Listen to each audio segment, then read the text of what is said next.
Should you track ranking position on your website? In general, I tend to find that ranking position is not a very helpful metric to track as a primary metric. Now, ranking position can be somewhat interesting as a supporting metric, but it shouldn't be the primary way of gauging your website's SEO success. And here's why.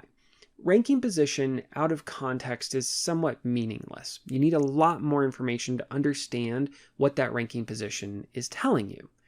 If somebody tells you they rank number 1, was that good or is that bad? Well, one question you want to know is how many people are conducting that search. If you're ranking number 1 for a lot of low volume search terms, that's probably not going to be doing a lot for your business or for your website. You're not going to get a lot of traffic from it. If you're not getting a lot of traffic, you're not going to get a lot of conversions. The other piece of context you need to understand ranking position is you need to understand what's going on that search result.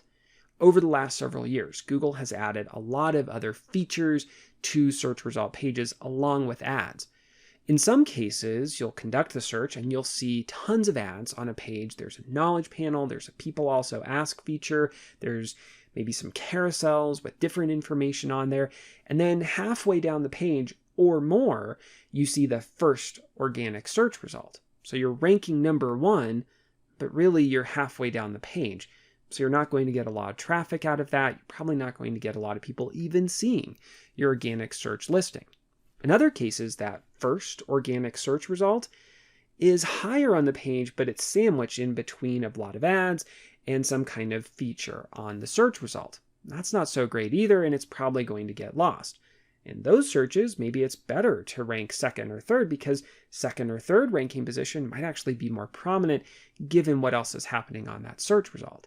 So you need to know that context about what's happening on the search to understand ranking position, and that makes looking at ranking position reports somewhat unhelpful because just because you see that you happen to rank in position 3 or position 4 doesn't really tell you how many people are going to see or engage with that search result. Now, the other problem with ranking position is that rank is heavily personalized and heavily localized. If you and I conduct the exact same search, well, you're probably going to see slightly different search results than I do. And that's because Google is going to personalize your search results based on your search history, and Google is going to personalize my search results based on my search history. These might be minor differences.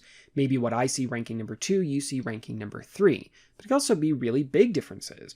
Maybe I see a website ranking that you don't see ranking. Now, that's personalization, but there's also localization. If you and I are in 2 different cities, even if we're in the exact same Google account with the same search history, if we're in those different locations and we conduct a search, what we see on the search result page will differ for a lot of queries. Google is going to take in that local information and modify the search results. And in a lot of cases, that makes sense. If I search for restaurants near me, I obviously want different results depending on what city and location I'm in. So the problem becomes that when I look at that ranking report and I see, oh, well, I rank number 2. What does that really mean? Well, that number 2 means, well, you rank on average in that position for people who happen to be personalized in a way that they're including your website in their search results, or who happen to be localized in a way that they happen to be including your website in their search results. That's not super helpful because you might rank number 2, but only a handful of people actually ended up seeing you in that position or seeing you at all on that search result. This is why ranking position is not super helpful. There's too many complexities, there's too many nuances within this, and you need too much other information to put ranking position in proper context.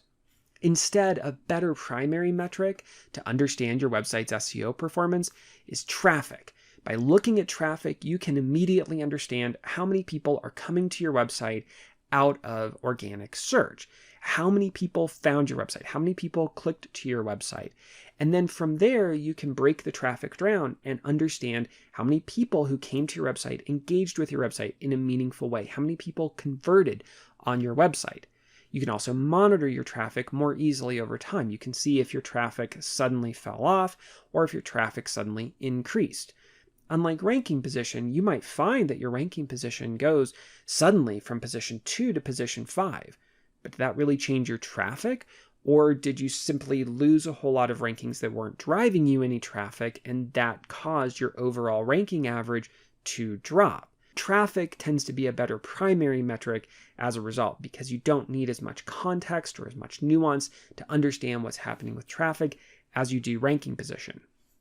All of that said, ranking position can be helpful as a way to diagnose and understand problems. So it is helpful to track it and monitor what's happening with your ranking position, but you don't necessarily want to rely on that as a primary way of understanding whether or not your SEO work is successful.